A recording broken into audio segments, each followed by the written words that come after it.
Yaniv Zohar, an Israeli video journalist, was tragically killed along with his wife and two daughters during the Hamas attack on October 7, 2023. His family lived in Kibbutz Nahal Oz in southern Israel, on the front lines of that horrific day.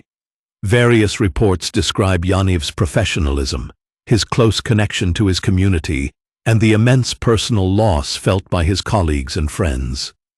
The family's burial was delayed due to the large number of victims killed in the attack. An estimated 1,000 people attended Yaniv and his family's funeral. During the service, some eulogies were interrupted by rocket fire from Gaza. Yaniv's sister, speaking through her grief, lamented, "They won't even let us bury our dead. They broke into their home and murdered all these good, innocent people in cold blood." Her words struck me deeply, inspiring me to write this account. I'm unsure what the average Israeli knows about the recent history of Palestine, but I suspect many are unaware of its full complexity. The kibbutz where Yaniv lived was near another Israeli kibbutz bearing the same name, Zohar. Approximately 75 years earlier, where the current land of Zohar now stands, there was a Palestinian village called Burayr. It was an agricultural community with over 3,000 residents, equipped with a mosque, clinic, schools, and wells. Nearby, a Jewish settlement was established on land purchased by the Jewish National Fund. This settlement led to fears among the Palestinians of Burayr, especially after massacres earlier that year by Jewish militias. Their fears proved justified.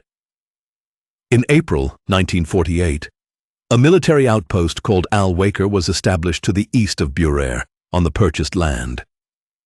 By April 20th, military convoys, protected by the British, began crossing through Burayr, resulting in the death of 4 Palestinians.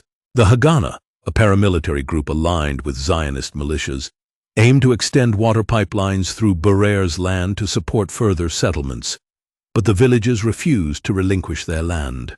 In mid-May, Haganah forces attacked surrounding villages and encircled Burayr. On May 12th, some Jewish fighters disguised in British uniforms reportedly entered the village to assess its defenses.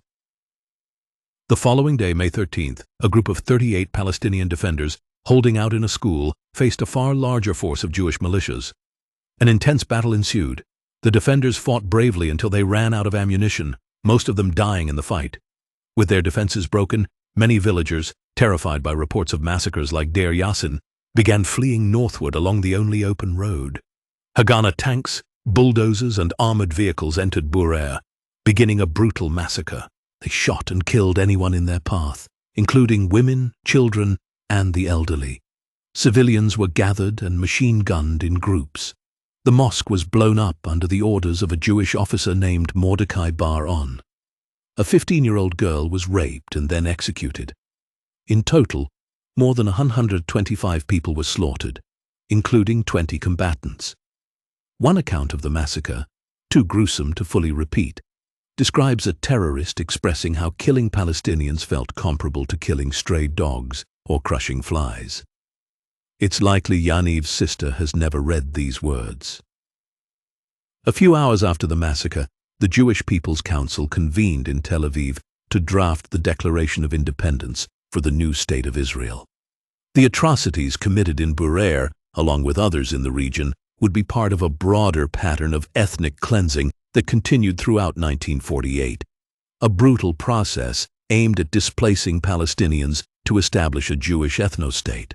Today, nearly 75 years later, the descendants of Burayr, over 23,000 people as of 2008, live in Gaza, primarily in refugee camps where many have endured generations of hardship and displacement. They carry the weight of historical trauma, many of them unable to access the opportunities and security that Yaniv Zohar briefly experienced before his tragic death. Their lives remain shadowed by the legacy of dispossession, violence, and ongoing oppression. For those of us who understand this history, it's unbearable to witness the continued cycle of destruction, an onslaught that echoes the same ethnic cleansing and violence inflicted decades ago. Seeing this unfold today reinforces the urgent need for accountability, justice, and the recognition of a history marked by tremendous suffering, and a future that must break from this dark cycle.